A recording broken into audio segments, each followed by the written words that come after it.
Honourable Speaker,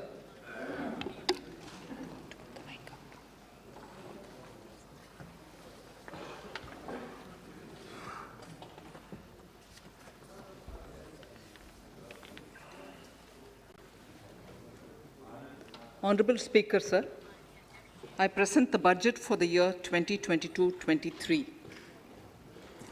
At the outset, sir, I want to take a moment to express my empathy for those who had to bear adverse health and economic effects of the pandemic. The overall sharp rebound and recovery of the economy is reflective of our country's strong resilience. India's economic growth in the current year is estimated to be 9.2%, highest among all large economies. I recognize we are in the midst of an Omicron wave with high incidence but milder symptoms. Further, the speed and coverage of our vaccination campaign has helped greatly. With an accelerated improvement of health infrastructure in the past 2 years, we are in a strong position to withstand challenges.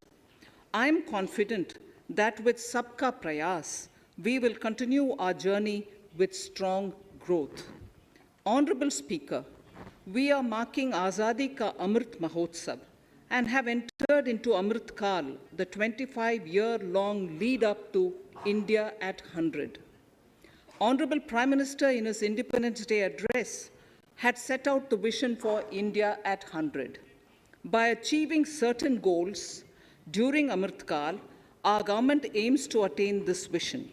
They are complementing the macroeconomic level growth focus with a microeconomic level all-inclusive welfare focus, promoting digital economy and fintech, technology-enabled development, energy transition, and climate action, and relying on virtuous cycles starting from private investment with public capital investment, helping to crowd in private investment. Since 2014, our government's focus has been on empowerment of citizens, especially the poor and the marginalized. Measures have included programs that have provided housing, electricity, cooking gas, and access to water. We also have programs for ensuring financial inclusion and direct benefit transfers. We are committed to strengthening the abilities of the poor to tap all opportunities. Our government constantly strives to provide the necessary ecosystem for the middle classes, a vast and wide section which is populated across various middle-income brackets, to make use of the opportunities they so desire. This budget seeks to lay the foundation and give a blueprint to steer the economy over Amrit Kal of the next 25 years, from India at 75 to India at 100. It continues to build on the vision drawn in the budget of 21-22. Its fundamental tenets, which included transparency of financial statement and fiscal position, reflect the government's intent, strengths, and challenges. This continues to guide us. The initiatives of the last year's budget have seen significant progress and have been provided with adequate allocations in this budget as well. The strengthening of health infrastructure, speedy implementation of the vaccination program, and the nationwide resilient response to the current wave of the pandemic are evident for all. The productivity-linked incentive in 14 sectors for achieving the vision of Atmanirbhar Bharat has received excellent response, with potential to create 60 lakh new jobs and an additional production of 30 lakh crore during next 5 years. Towards implementation of the new public sector enterprise policy, the strategic transfer of ownership of Air India has been completed. The strategic partner The strategic partner for Neelanchal Ispat Nigam Limited has been selected. The public issue of the LIC is expected shortly. Others too are in the process for 2022-23. The National Bank आपको for पर्याप्त मौका पर्याप्त अवसर मिलेगा बेटे बेटे टिप्पणी मत कीजिए the National Bank for Infrastructure Development and National Asset Reconstruction Company have commenced their activities. Honorable Speaker, sir, Budget 2021-22 had provided a sharp increase in provision for public investment or capital expenditure. Throughout the year, with the Honorable Prime Minister guiding the implementation, our economic recovery is continuing to benefit from the multiplier effect.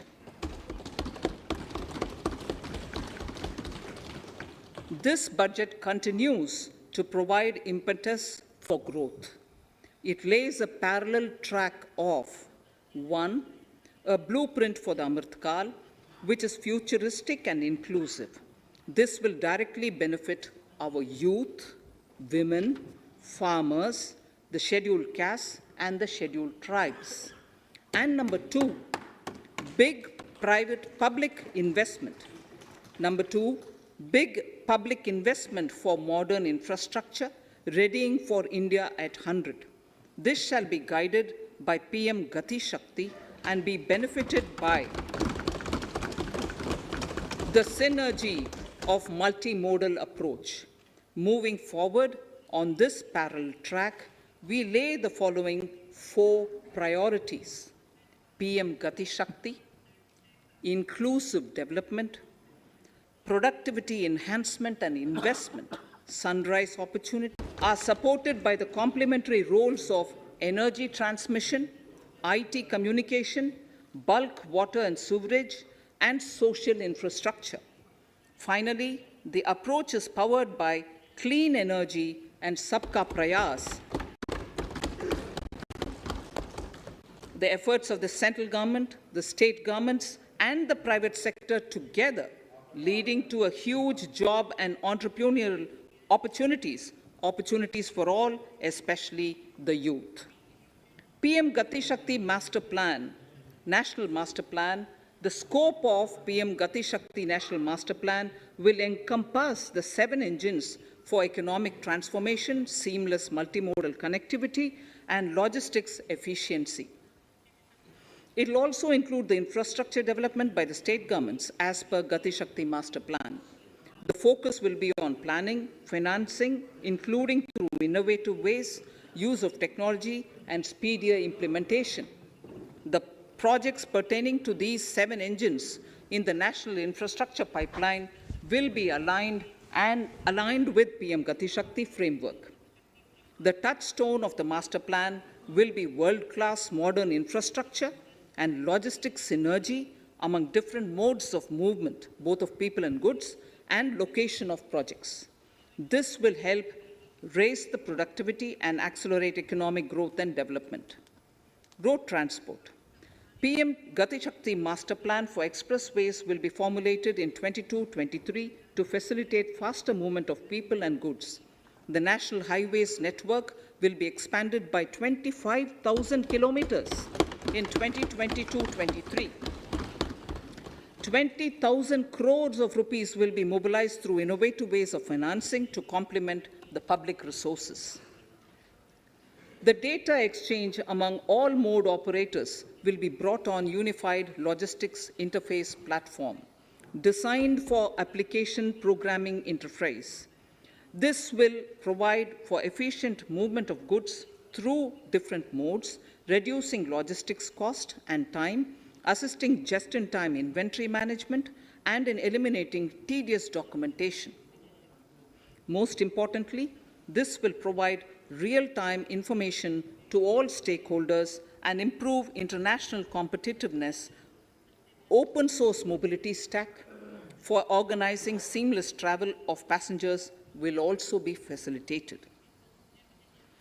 Contracts for implementation of multimodal logistic parks at 4 locations through PPP mode will be awarded in 22-23.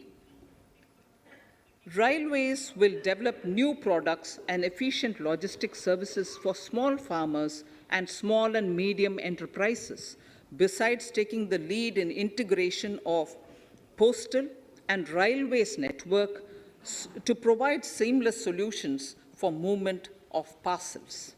One station, one product concept will be popularized to help local businesses and supply chains. As a part of Atmanirbhar Bharat, 2,000 kilometers of network will be brought under Kavach, the indigenous world-class technology for safety and capacity augmentation in 2022-23.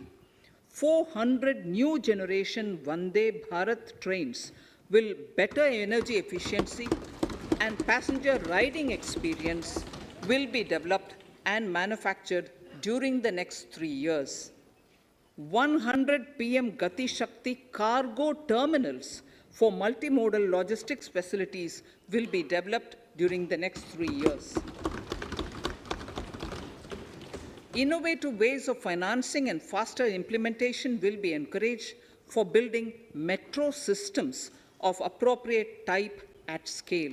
Multimodal connectivity between mass urban transport and railway stations will be facilitated on priority.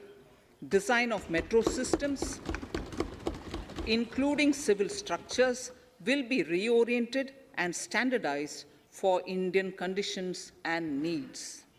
Parvat Mala, as a preferred ecologically sustainable alternative to conventional roads in difficult hilly areas, National Ropeways Development Program will be taken up on PPP mode. The aim is to improve connectivity and convenience for commuters, besides promoting tourism. This may also cover congested urban areas where conventional mass transit system is not feasible. Contracts for 8 such ropeway projects for a length of 60 kilometers will be awarded in 22-23.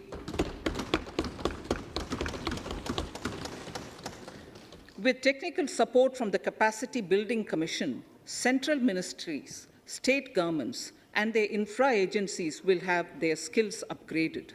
This will ramp up capacity in planning, design, financing, including innovative ways, and implementation management of the PM Gati Shakti infrastructure projects.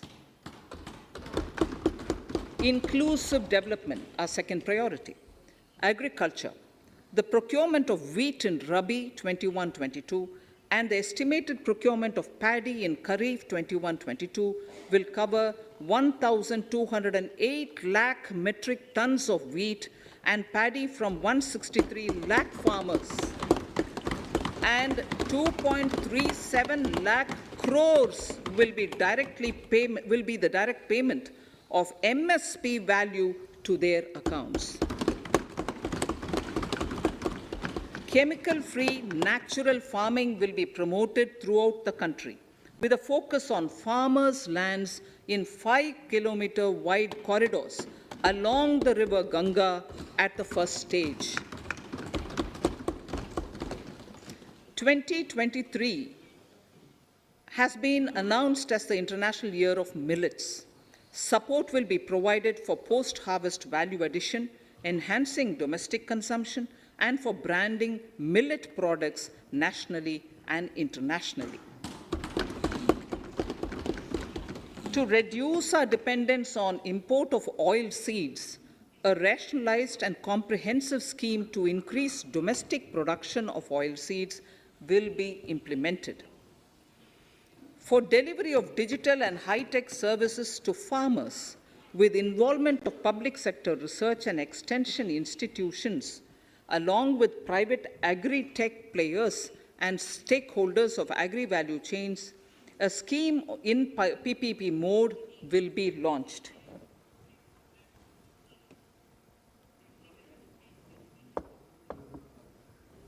Use of Kisan drones will be promoted for crop assessment, digitization of land records, spraying of insecticides and nutrients.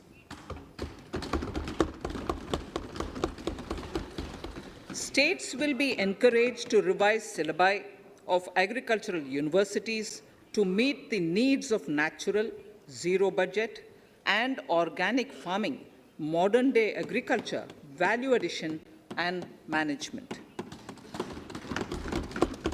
A fund with blended capital raised under the co-investment model will be facilitated through the NABARD. This is to finance startups for agriculture and rural enterprise relevant for farm produce value chain. The activities of these startups will include inter alia, support for FPOs, machinery for farmers on rental basis at farm level, and technology including IT-based support. The implementation of the Kane-Betwa link project at an estimated cost of 44,605 crores will be taken up.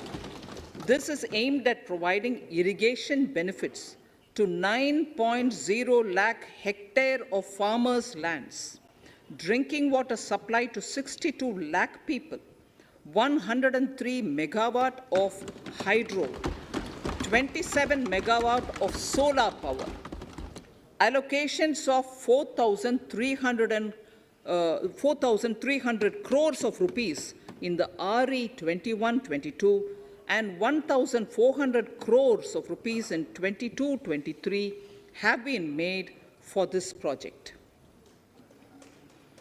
Honorable Speaker, sir, draft DPRs for 5 river links, namely Daman-Ganga Pinjal, Par-Tapi Narmada, Godavari Krishna, Krishna Pennar, and Pennar Kaveri have been finalized. Once a consensus is reached among the beneficiary states, the Centre will provide support for their implementation. For farmers to adopt suitable varieties of fruits and vegetables and to use appropriate production and harvesting techniques, our government will provide a comprehensive package with participation of state governments. MSMEs, Udyam, eShram, NCS, and ASEEM portals will be interlinked. Their scope will be widened. They will now perform as portals with live organic databases, providing G2C, B2C, and B2B services. These services will relate to credit facilitation, skilling, and recruitment with an aim to further formalize the economy and enhance entrepreneurial opportunities for all. Emergency Credit Line Guarantee Scheme has provided the much-needed additional credit to more than 130 lakh MSMEs. This has helped them mitigate the adverse impact of the pandemic. The hospitality and related services, especially those by micro and small enterprises, are yet to regain their pre-pandemic level of business. Considering these aspects, the ECLGS will be extended up to March 2023, and its guarantee cover will be expanded by 50,000 crores of rupees to total cover of 5 lakh crores.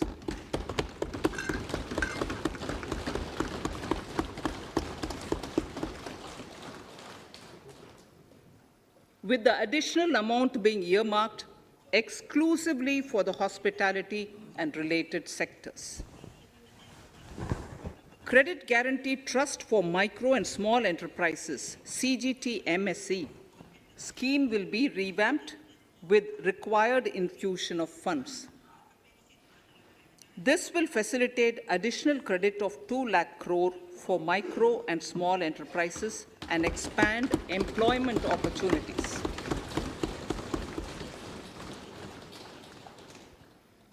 Raising and accelerating MSME performance, RAMP, program will outlay of 6,000 crore over 5 years will be rolled out. This will help MSME sector become more resilient, competitive, and efficient.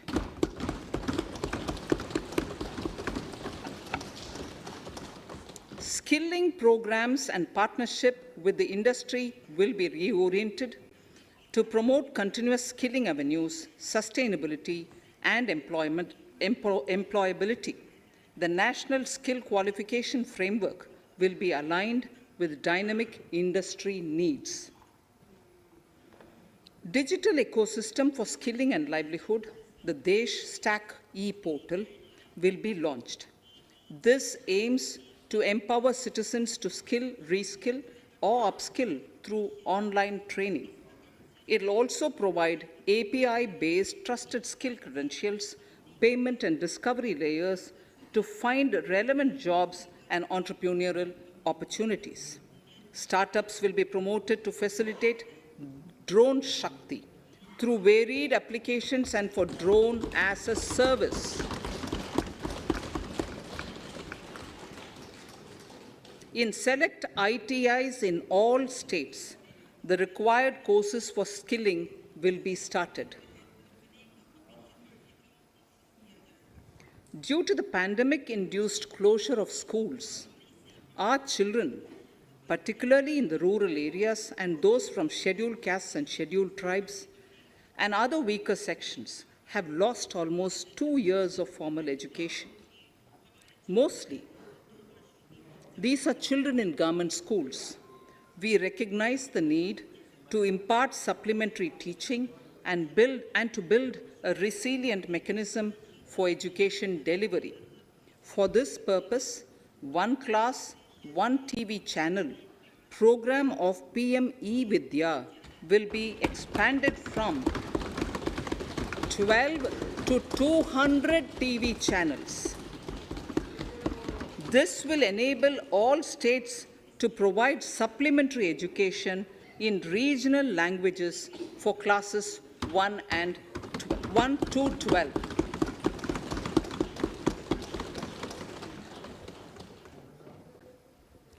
High-quality e-content in all spoken languages will be developed for delivery via internet, mobile phones, TV, and through radio and through digital teachers. A competitive mechanism for development of quality e-content by the teachers will be set up to empower and equip them with digital tools of teaching and facilitate better learning outcomes. A digital university will be established to provide access to students across the country for world-class quality universal education with personalized learning experience at their doorsteps. This will be made available in different Indian languages and ICT formats. The university will be built on a networked hub and spoke model, with the hub building cutting-edge ICT expertise. The best public universities and institutions in the country will collaborate as a network of hub and spoke. An open platform for the national digital health ecosystem will be rolled out. It will consist of digital registries of health providers and health facilities, unique health identity, consent framework, and universal access to health facilities. The pandemic has accentuated mental health problems in people of all ages. To better the access to quality mental health counseling and care services, a national tele-mental health program will be launched.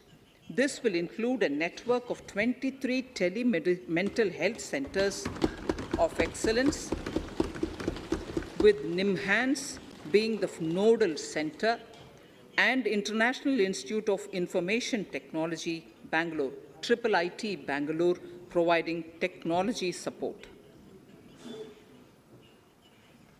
Recognizing the importance of Nari Shakti as the harbinger of our bright future and for women-led development, during the Amritkal, our government has comprehensively revamped the schemes of the Ministry of Women and Child Development. Accordingly, 3 schemes, namely Mission Shakti, Mission Nal Se Jal, is 8.7 crores. Of this, 5.5 crore households were provided tap water in last 2 years itself. Allocation of 60,000 crores of rupees has been made with an aim to cover 3.8 crore households in 2022 and 23. In 22-23, 80 lakh houses will be completed for the identified eligible beneficiaries of the PM Awas Yojana, both rural and urban. 48,000 crores is allotted for this purpose. The central government will work with the state governments for reduction of time required for all land and construction-related approvals, for promoting affordable housing for middle class and for the economically weaker sections in urban areas. We shall also work with the financial sector, regulators, to expand access to capital along with reduction in cost of intermediaries. A new scheme, Prime Minister's Development Initiative for the Northeast, will be implemented through the Northeastern Council. It will fund infrastructure in the spirit of PM Gati Shakti and social development projects based on felt needs of the Northeast. This will enable livelihood activities for youth and women, filling the gaps in various sectors. It will not be a substitute for existing central or state schemes. While the central ministries may also post their candidate projects, priority will be given to those posted by the states. An initial allocation of 1,500 crores of rupees will be made, and the initial list of projects is given in Annexure 1 of my speech. Our vision to improve the quality of life of citizens in the most backward districts of the country through Aspirational Districts program has been translated into reality in a very short span of time. 95% of those 112 districts have made significant progress in key sectors such as health, nutrition, financial inclusion, and basic infrastructure. They have surpassed even some of the state average values.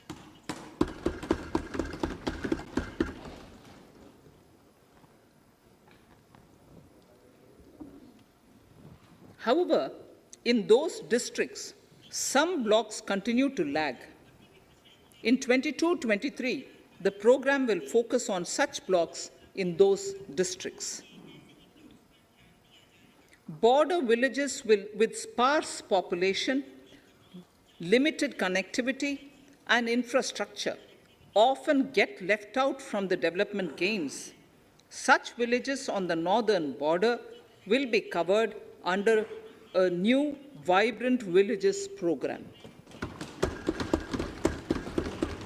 The activities will include construction of village infrastructure, housing, tourist centers, road connectivity, provisioning of decentralized renewable energy, direct-to-home access for Doordarshan and educational channels, and support for their livelihood generation.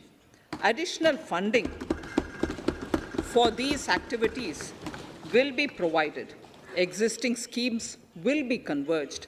We will define their outcomes and monitor them on a constant basis. In 2022, 100% of 1.5 lakh post offices will come on the core banking system, enabling financial inclusion and accessing ATMs, and also provide online transfer of funds between post office accounts and bank accounts. This will be helpful, especially for farmers and senior citizens in rural areas, enabling interoperability and financial inclusion. Honorable Speaker, sir, in recent years, digital banking, digital payments, and fintech innovations have grown at a rapid pace in the country. Government is continuously encouraging these sectors to ensure that the benefits of digital banking reach every nook and corner of the country in a consumer-friendly manner. Taking forward this agenda and to mark 75 years of our independence, it is proposed to set up 75 digital banking units in 75 districts of the country by scheduled commercial banks. The financial support for digital payment ecosystem announced in the previous budget will continue in 22-23 as well. This will encourage further adoption of digital payments. There will also be a focus to promote use of payment platforms that are economical and user-friendly. Sir, I move to the next priority. In recent years, over 25,000 compliances were reduced and nearly 1,500 union laws were repealed. This is the result of our government's strong commitment for minimum government and maximum governance. 1,486 union laws were repealed.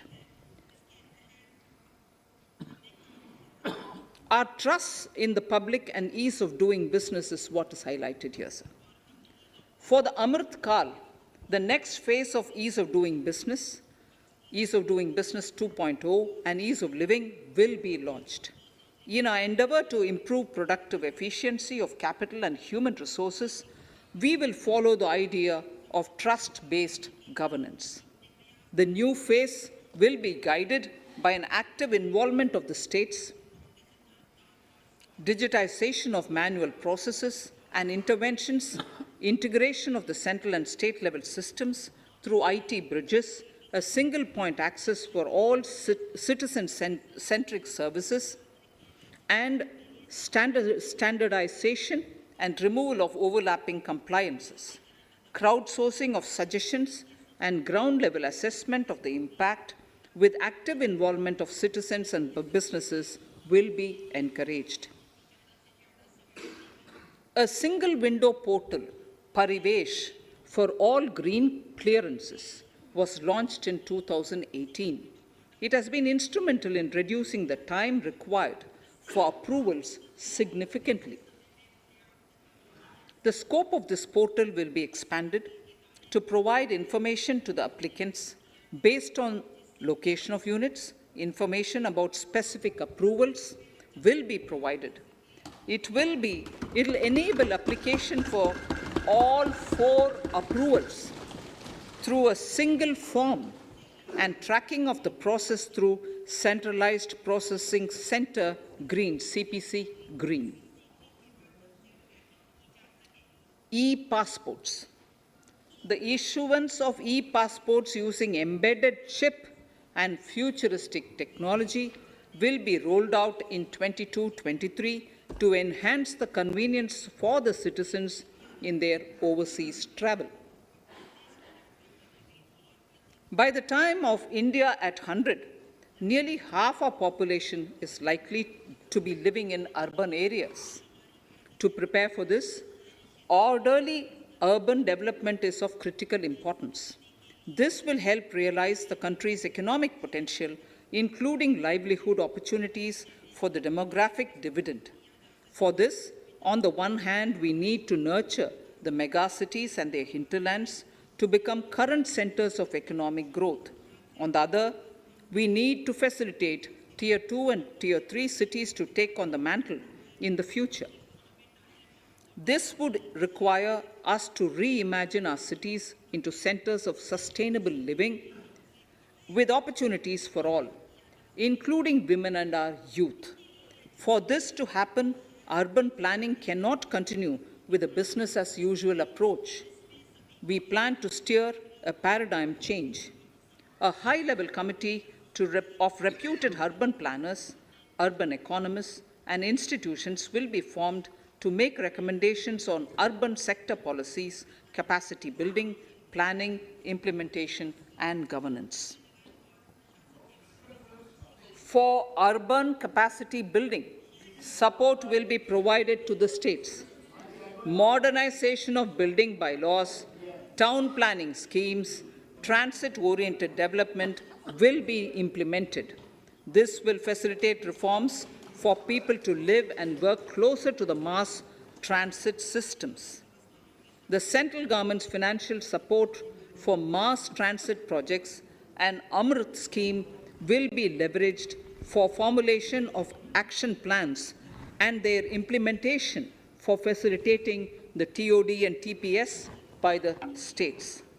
For developing India-specific knowledge in urban planning and design, and to deliver certified training in these areas, up to 5 existing academic institutions in different regions will be designated as centers of excellence.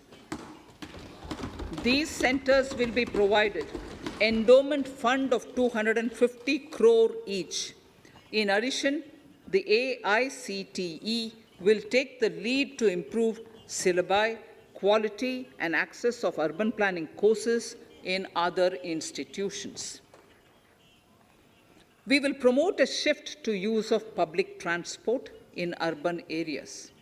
This will be complemented by clean tech and governance solutions, special mobility zones with zero fossil fuel policy and EV vehicles.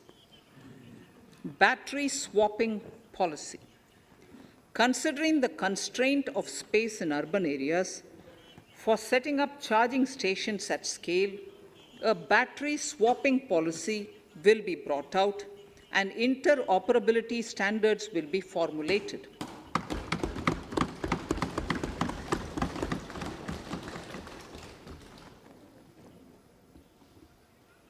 The private sector will be encouraged to develop sustainable and innovative business models for battery or energy as a service. This will improve efficiency in the EV ecosystem. Efficient use of land resources is a strong imperative. States will be encouraged to adopt unique land parcel identification number to facilitate IT-based management of records. The facility for transliteration of land records across any of the Schedule 8 languages will also be rolled out.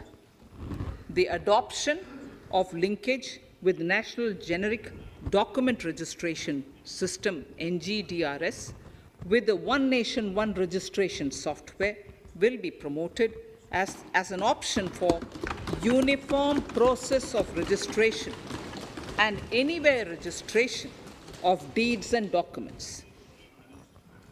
Necessary amendments in the code IBC will be carried out to enhance the efficiency of the resolution process and facilitate cross-border insolvency resolution. Accelerated corporate exit. Several IT-based systems have been established for accelerated registration of new companies. Now the Center for Processing Accelerated Corporate Exit, CPACE, will process re-engineering, will be established to facilitate and speed up the voluntary winding up of these companies from the currently required 2 years to less than 6 months. Government procurement. Government rules have recently been modernized for the needs of Amritkal. The new rules have benefited from the inputs from various stakeholders. The modernized rules allow use of transparent quality criteria besides cost and evaluation of complex tenders.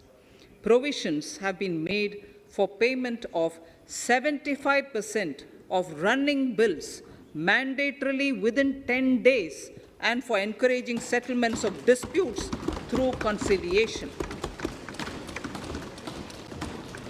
As a further step to enhance transparency and to reduce delays in payments, a completely paperless, end-to-end online e-bill system will be launched for use by all central ministries for their procurements.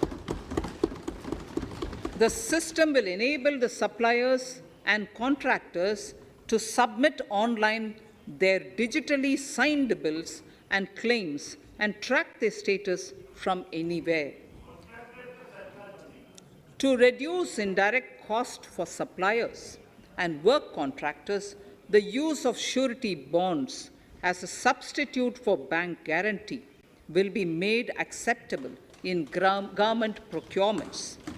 Business such as gold imports may also find this useful. IRDAI, insurance regulator, has given the framework for issue of surety bonds by insurance companies. AVGC Promotion Task Force. The animation, visual effects, gaming, and comic, the AVGC sector, offers immense potential to employ youth.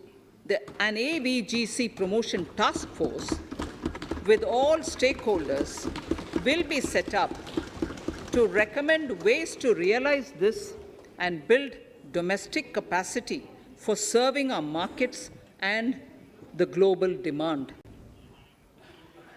Telecom sector. Telecommunications in general and 5G technology in particular can enable growth and offer job opportunities. Required spectrum auctions will be conducted in 2022 to facilitate rollout of 5G's mobile services within 2022-23 by private telecom providers. A scheme for design-led manufacturing will be launched to build a strong ecosystem for 5G as part of the production-linked incentive scheme. To enable affordable broadband and mobile service proliferation in rural and remote areas, 5% of annual collections under the Universal Service Obligation Fund will be allocated. This will promote R&D and commercialization of technologies and solutions. Our vision is that all villages and their residents should have the same access to e-services, communication facilities, and digital resources as urban areas and their residents. The contracts for laying optical fiber in all villages, including remote areas, will be awarded under the BharatNet project through PPP in 22 and 23. Completion is expected in 2025. Measures will be taken to enable better and more efficient use of the optical fiber. Export promotion.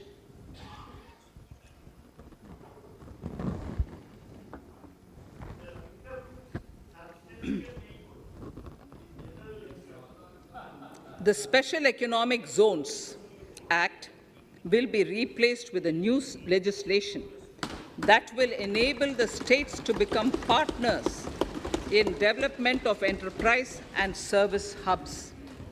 This will cover all large existing and new industrial enclaves to optimally utilize available infrastructure and enhance competitiveness of exports.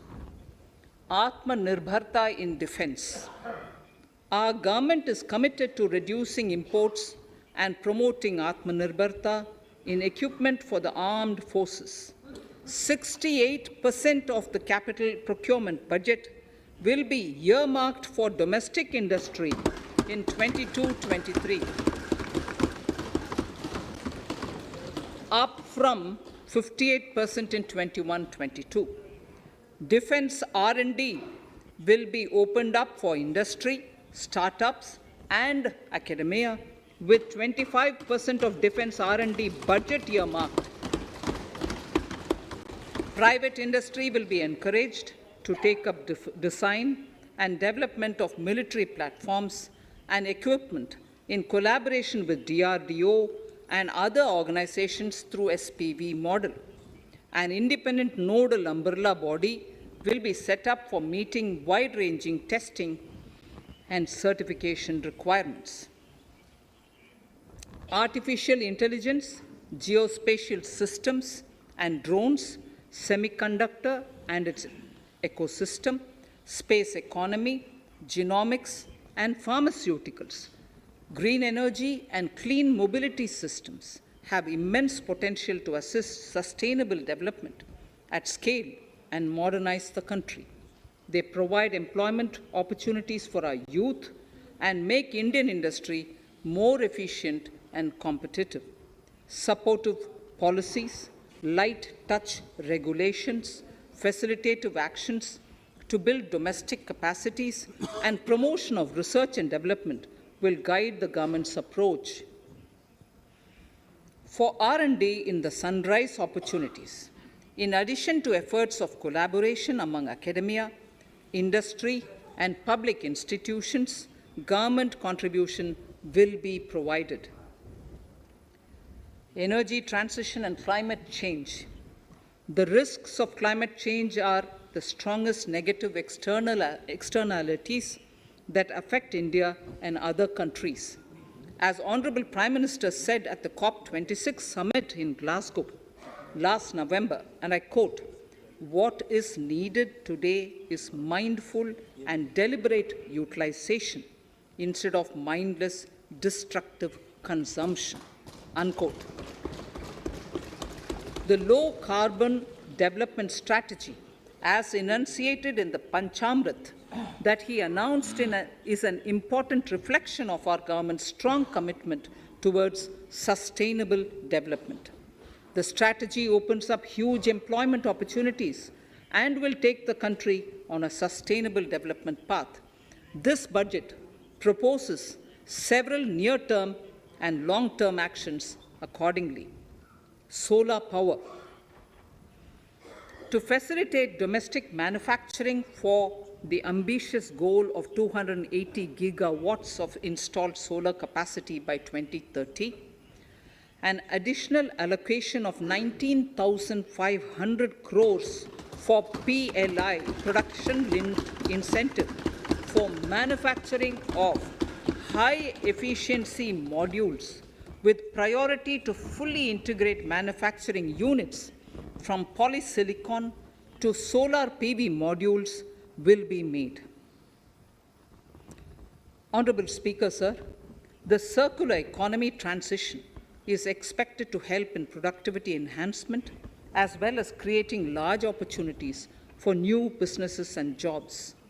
The action plans for 10 sectors such as electronic waste, end-of-life vehicles, used oil waste, toxic and hazardous industrial waste are already ready. The focus will now be on addressing important cross-cutting issues of infrastructure, reverse logistics, technology upgradation, and integration with informal sector. This will be supported by active public policies covering regulations, extended producers' responsibilities, framework, and innovation facilities.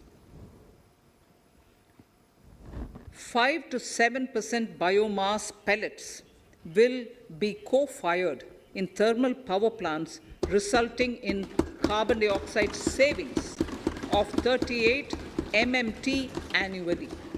This will also provide extra income to farmers and job opportunities to locals and help avoid stubble burning in agricultural fields. Saving energy is an important aspect of the energy management. Hence, energy efficiency and savings measures will be promoted. This will be done in large commercial buildings through the energy service company business model.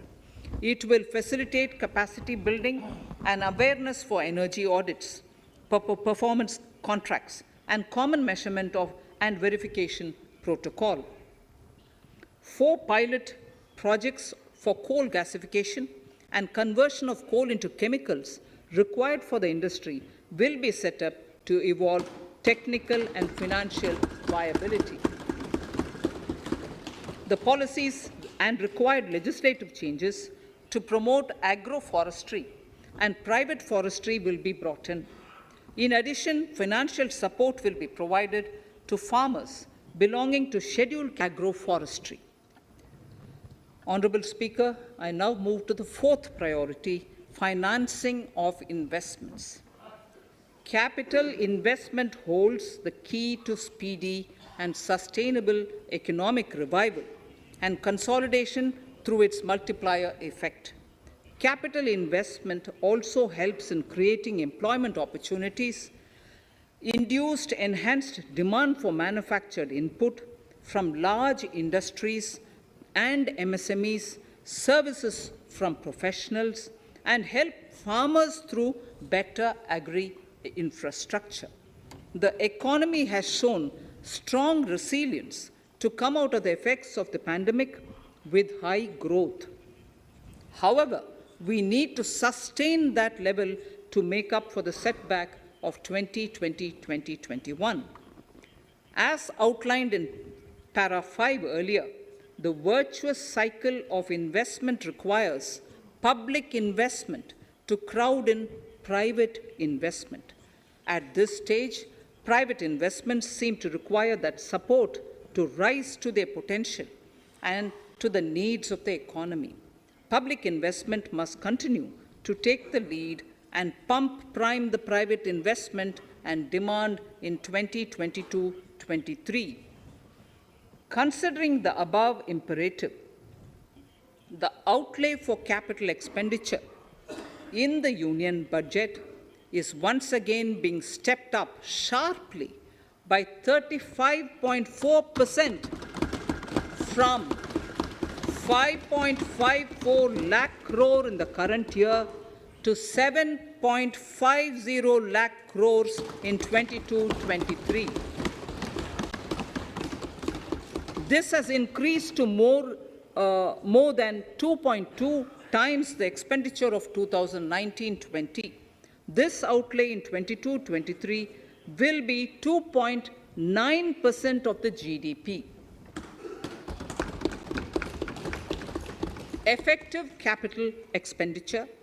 With this investment taken together with the provision made for creation of capital assets through grants and aid to states, the effective capital expenditure of the central government is estimated at 10.68 lakh crores in 22-23, which will be about 4.1% of the GDP. Green bonds. As a part of the government's overall market borrowings in 22-23, sovereign green bonds will be issued for mobilizing resources for green infrastructure. The proceeds will be deployed in public sector projects, which help in reducing the carbon intensity of the economy. Gift IFSC. World-class foreign universities and institutions will be allowed in the gift city to offer courses in the financial management, fintech, science, technology, engineering, and mathematics free from domestic regulations, except those by the IFSCA to facilitate availability of high-end human resources for financial services and technology. An international arbitration center will be set up in the gift city for timely settlement of disputes under international jurisprudence. Services for global capital, for sustainable and climate finance in the country will be facilitated in the gift city. Infrastructure status. Data centers and energy storage systems, including dense charging infrastructure and grid-scale battery systems, will be included in the harmonized list of infrastructure. This will facilitate credit availability for digital infrastructure and clean energy storage.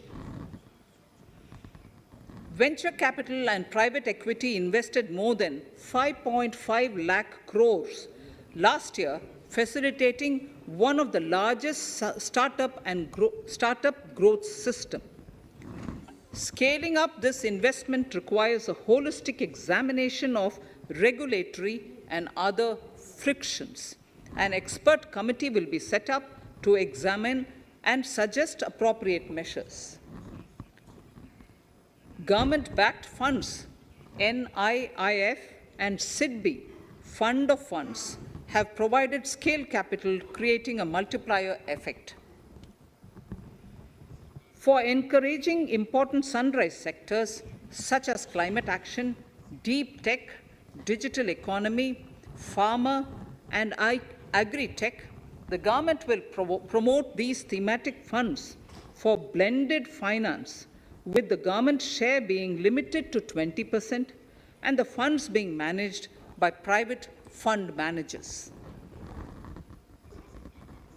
For financing the infrastructure needs, the stepping up of public investment will need to be complemented by private capital at a significant scale.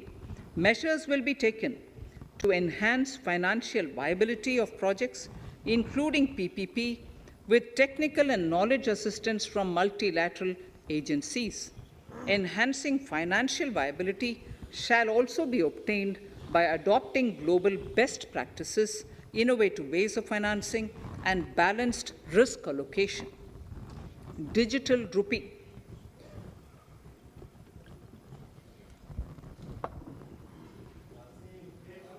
Introduction of a central bank digital currency will give a big boost to digital economy. Digital currency will also lead to a more efficient and cheaper currency management system. It is therefore proposed to introduce digital rupee using blockchain and other technologies to be issued by the Reserve Bank of India starting 2022 and 23. Financial assistance to states for capital investment. Reflecting the true spirit of cooperative federalism, the central government is committed to bolstering the hands of the states in enhancing their capital investment towards creating productive assets and generating remunerative employment.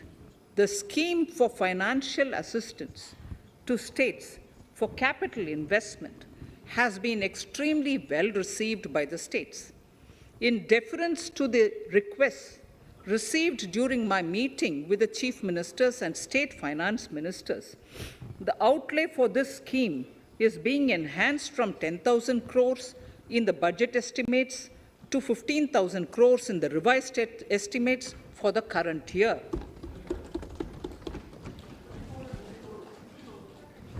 For 22-23,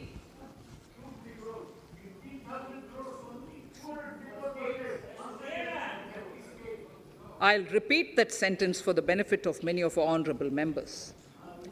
In deference to the requests received during my meeting with chief ministers and state finance ministers, the outlay for this scheme is being enhanced from 10,000 crores in the BE to 15,000 crores, 15,000 crores in the RE of the current year. For 22-23, the allocation is 1 lakh crores to assist the states in catalyzing the overall investments in the economy, are over and above the normal borrowings allowed to the states, are over and above the normal borrowings to the states. This allocation will be used for PM Gati Shakti related and other productive capital investments of the states. It will also include components for supplemental funding for priority segments of PM Gram Sadak Yojana, including support for the state share, digitization of the economy, including digital payments and completion of OFC network, and reforms related to building bylaws, town planning schemes, transit-oriented development, and transferable development rights. In 22-23, in accordance with the recommendations of the 15th Finance Commission, the states will be allowed a fiscal deficit of 4% of the GSDP, of which 0.5% will be tied to power sector reforms, for which the conditions have already been communicated in 21-22. Fiscal management. As against a total expenditure of 34.83 lakh crores of rupees projected in the BE 21-22, the revised estimate is 37.70 lakh crores. The revised estimate of capital expenditure is 6.3 lakh crores of rupees. This includes an amount of 51,971 crores towards settlement of outstanding guaranteed liabilities of Air India and its other sundry commitments. Coming to the budget estimates, Honourable Speaker, sir, the total expenditure in 22-23 is estimated at 39.45 lakh crores, while the total receipts other than borrowings are estimated at 22.84 lakh crores of rupees.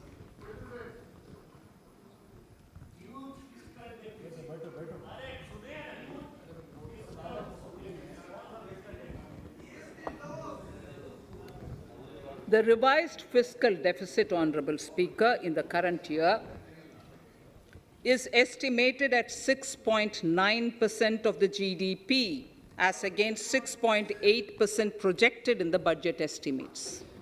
The fiscal deficit is in 22-23 is estimated at 6.4% of the GDP, which is consistent with the broad path of the fiscal consolidation announced by me last year to reach a fiscal deficit level below 4.5% by 25-26. While setting the fiscal deficit level in 22-23, I am conscious of the need to nurture growth through public investment to become stronger and sustainable. I will now move to Part B of my speech.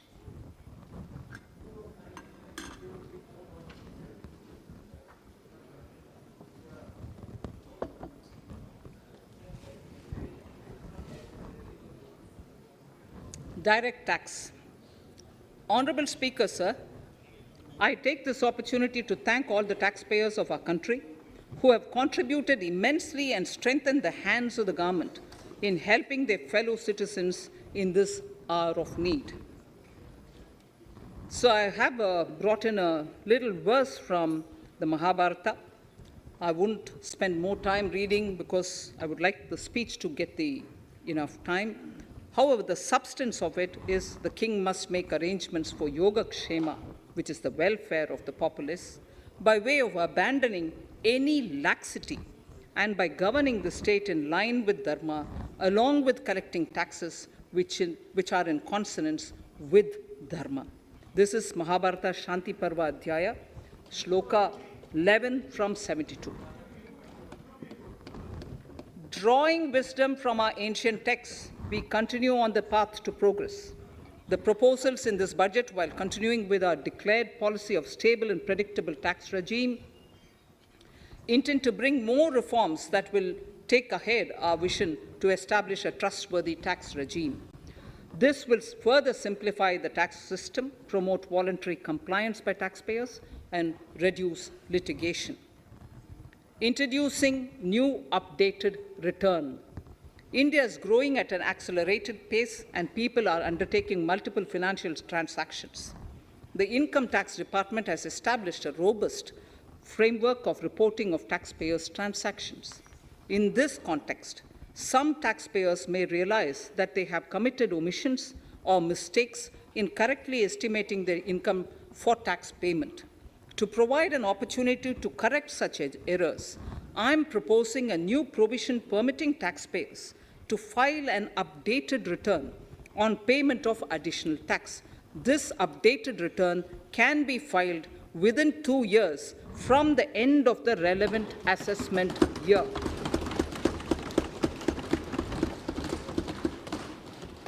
Honourable Speaker, sir, presently, if the department finds out that some income has been missed out by an assessee, it goes through a lengthy process of adjudication. Instead, with this proposal now, there will be a trust repost in the taxpayers that will enable the assessee herself to declare the income that she may have missed out earlier while filing her return. Full details of the proposal are given in the finance bill. It is an affirmative step in the direction of voluntary compliance.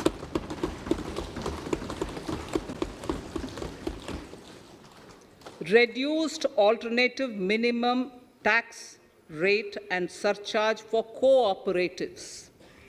Currently, cooperative societies are required to pay alternate minimum tax at the rate of 18 and 1.5%. However, companies pay the same rate, which is the alternate minimum tax, at the rate of 15%.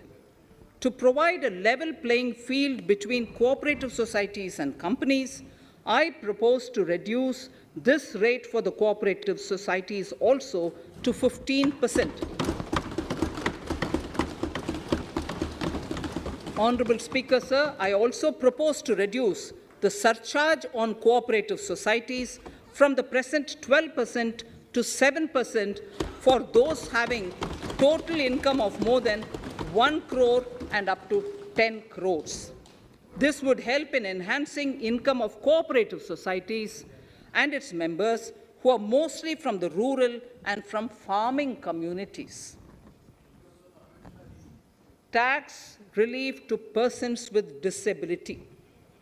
The parent or guardian of a differently abled person can take an insurance scheme for such person. The present law provides for deduction to the parent or guardian only if the lump sum payment or annuity is available to the differently abled person on the death of the subscriber, that is the parent or the guardian. There could be situations where the differently abled dependent may need payment of annuity or lump sum amount even during the lifetime of their parent or guardian. I propose thus to allow the payment of annuity and lump sum amount to the differently abled dependent during the lifetime of the parent and guardians, that is parent or guardians, attaining the age of 60 years. Parity between employees of the state and central governments. At present, the central government contributes 14% of the salary of its employee to the National Pension System, NPS, Tier 1. This is allowed as a deduction in computing the income of the employee. However, such deduction is allowed only to the extent of 10% of the salary in case of employees of the state governments. To provide equal treatment to both central and state government employees, I propose to increase the tax deduction limit from 10% to 14% on employers' contribution to the MPS account of state government employees as well. This would help in enhancing the social security benefits of the state government employees and bring them at par with central government employees. Incentives for startups. Startups have emerged as drivers of growth for our economy. Over the past few years, the country has seen a manifold increase in successful startups. Eligible startups established before 31/3/2022 had been provided a tax incentive for 3 consecutive years out of the 10 years from incorporation. In view of the COVID pandemic, I propose to extend the period of incorporation of the eligible startup by 1 more year, that is, up to 31/3/2023, for providing such tax incentives.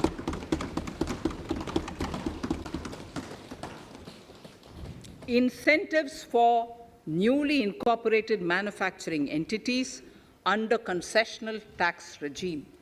In an effort to establish a global competitive business environment for certain domestic companies, a concessional tax regime of 15% was introduced by our government for newly incorporated domestic manufacturing companies. I propose to extend the last date for commencement of manufacturing or production under Section 115BAB by 1 more year, that is from 31st March 2023 to 31st March 2024.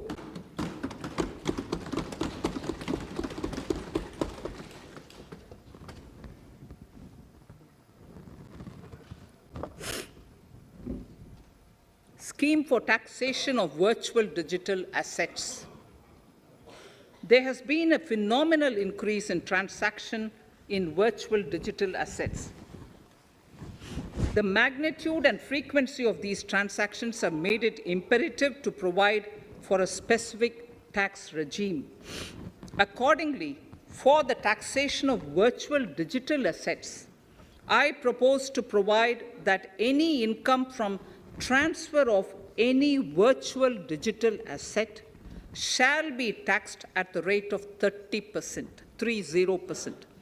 No deduction in respect of any expenditure or allowance shall be allowed while computing such income except cost of acquisition. Further, loss from transfer of virtual digital asset cannot be set off against any other income. Further, in order to capture the transaction details, I also propose to provide for TDS on payment made in relation to transfer of virtual digital asset at the rate of 1% of such consideration above a monetary threshold. Gift of virtual digital asset is also proposed to be taxed in the hands of the recipient.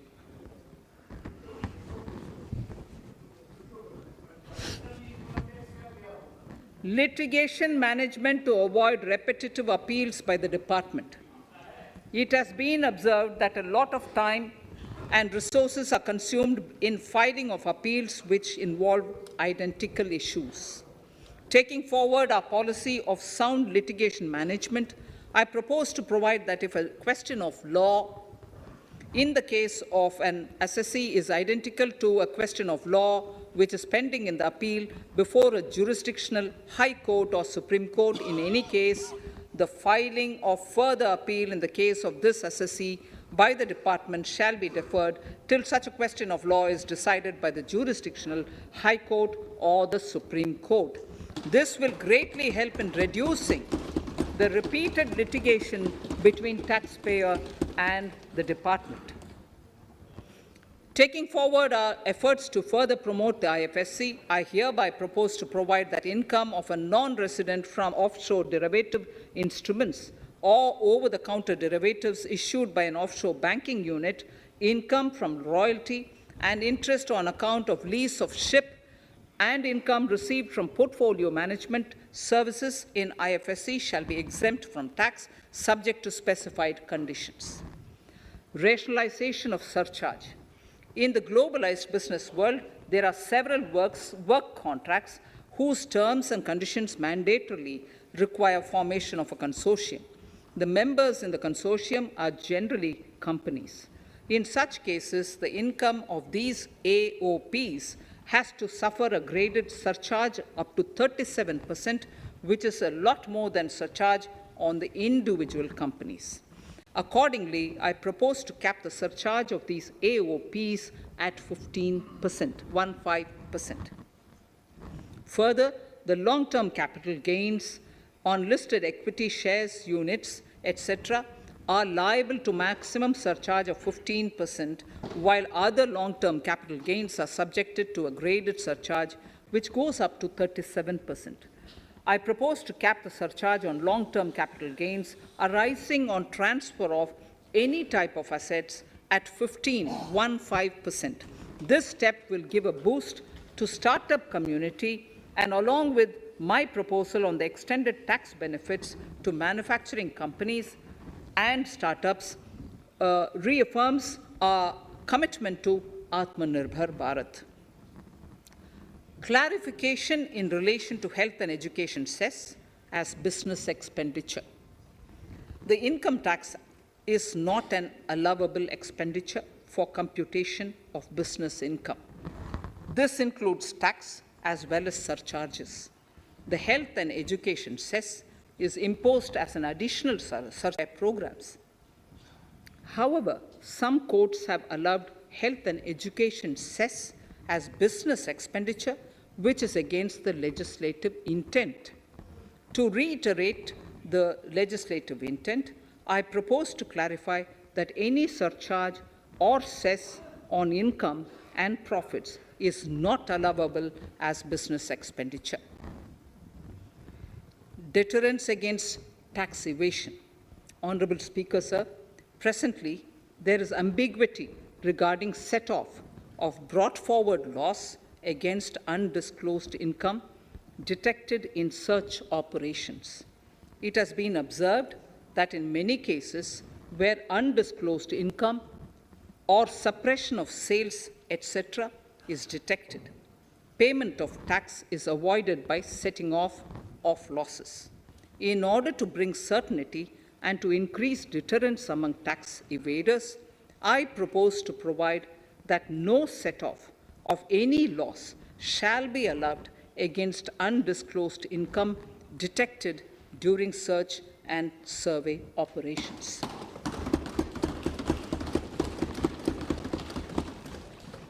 It has been noticed that as a business promotion strategy, there is a tendency on businesses to pass on benefits to their agents.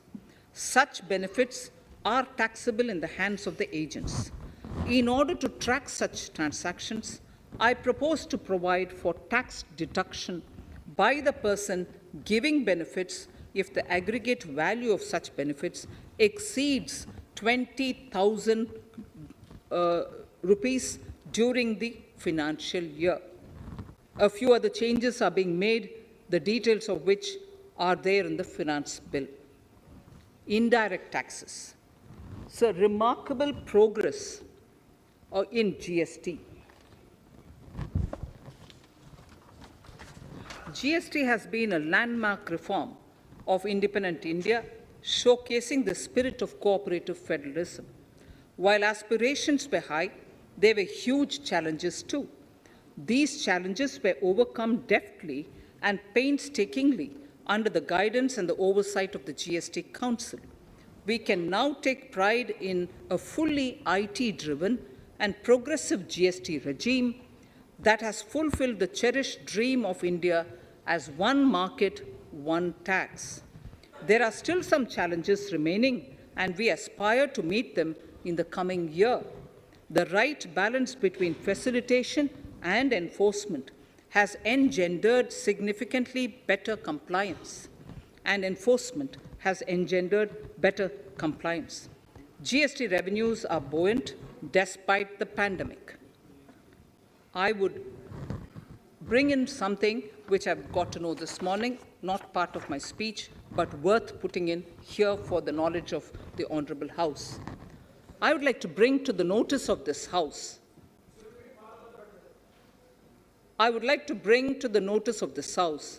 that the gross GST collections for the month of January 22 are rupees 1,40,986 crores, which is the highest since the inception of GST. This has been possible due to rapid economic growth, recovery, post-COVID,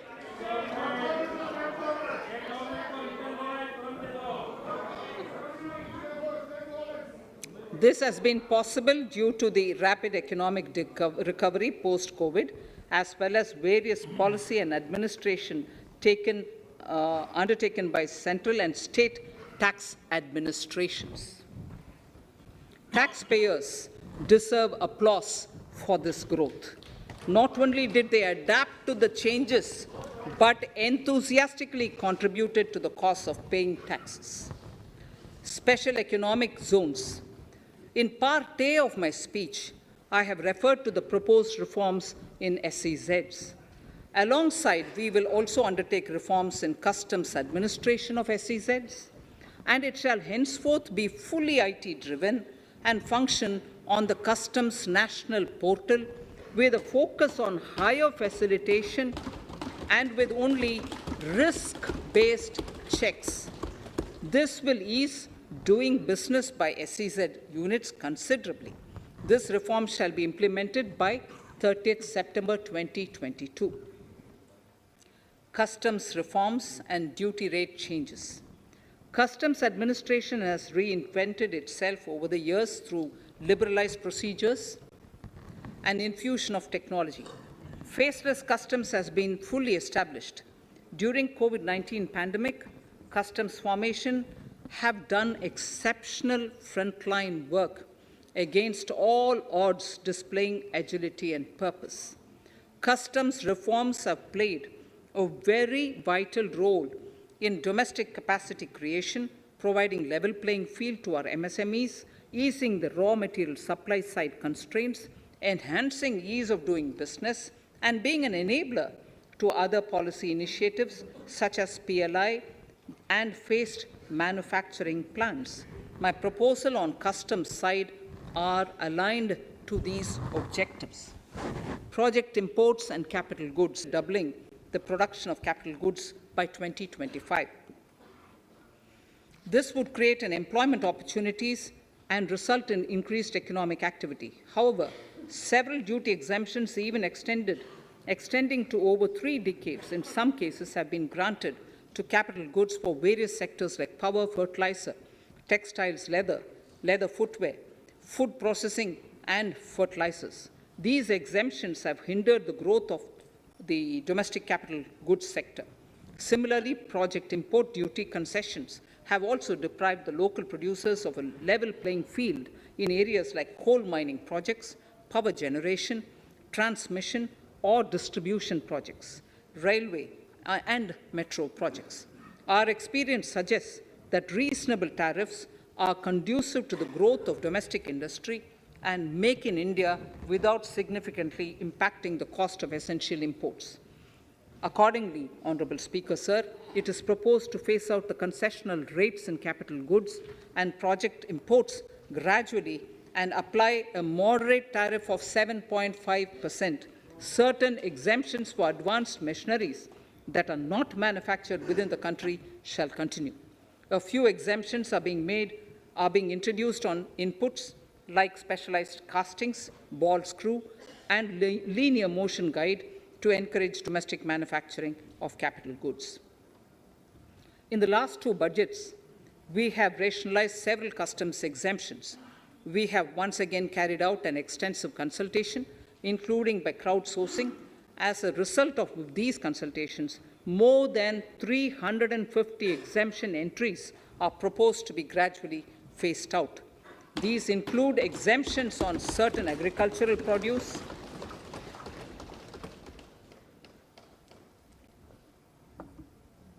chemicals, fabrics, medical devices and drugs, and medicines for which sufficient domestic capacity exists. Further, as a simplification measure, several concessional rates are being incorporated in the customs tariff schedule itself instead of prescribing them through various notifications. This comprehensive review will simplify the customs rate and tariff structure, particularly for sectors like chemicals, textiles, and metals, and minimize disputes. Removal of exemption on items which are or can be manufactured in India and providing concessional duties on raw material that go into manufacturing of intermediate products will go many a step forward in achieving our objective of Make in India and Atmanirbhar Bharat. I shall now take up specific sector-specific proposals. Electronics. Electronic manufacturing has been growing rapidly. Customs duty rates are being calibrated to provide a graded rate structure to facilitate domestic manufacturing of wearable devices, hearable devices, and electronic smart meters. Duty concessions are being given to parts of transformer of mobile phone chargers and camera lens of mobile camera module and certain other such items. This will enable domestic manufacturing of high-growth electronic items. Gems and jewelry. To give a boost to the gems and jewelry sector, customs duty on cut and polished diamonds and gemstones is being reduced to 5%. Simply sawn diamond would attract nil customs duty. To facilitate export of jewelry through e-commerce, a simplified regulatory framework shall be implemented by June this year to disincentivize import of undervalued imitation jewelry. The customs duty on imitation jewelry is being prescribed in a manner that a duty of at least 400 rupees per kg is paid on its import. Chemicals. Customs duty on certain critical chemicals, namely methanol, acetic acid, and heavy feedstocks for petroleum refining are being reduced, while duty is being raised on sodium cyanide, for which adequate capacity in the domestic arena exists. These changes will help in enhancing domestic value addition. MSMEs. Duty on umbrellas is being raised to 20%. Exemption to parts of umbrellas is being withdrawn. Exemption is also being rationalized on implements and tools for agricultural sector which are manufactured in India. Customs duty exemption given to steel scrap last year is being extended for another year to provide relief to MSME secondary steel producers. Certain anti-dumping and CVD on stainless steel and coated steel flat products, bars of alloy steel, and high-speed steel are being revoked in larger public interest, considering prevailing high prices of metals. To incentivize exports, exemptions are being provided on items such as embellishment, trimmings, fasteners, buttons, zipper, lining material, specified leather, furniture fittings, and packaging boxes that may be needed by bona fide exporters of handicrafts, textiles, leather garments, leather footwear, and other goods. Honorable Speaker, sir, duty is being reduced on certain inputs required for shrimp aquaculture so as to promote its exports. Tariff measure to encourage blending of fuel. Blending of fuel is a priority for this government.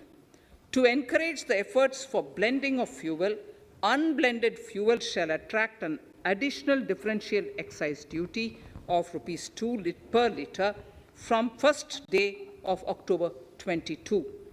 A few other changes are being made in duty rates, customs, tariff, and customs law, the details of which are there in the finance bill. Mr. Speaker, sir, with these words, I commend the budget to this august House. Thank you. Item number